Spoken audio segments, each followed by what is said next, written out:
રામચંદ્ર હતા રે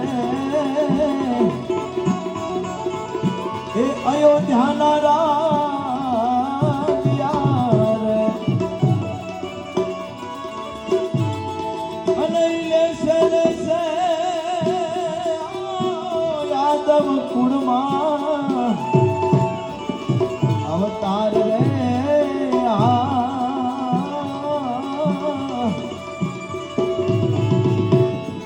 સતી સીતાજી હતા રે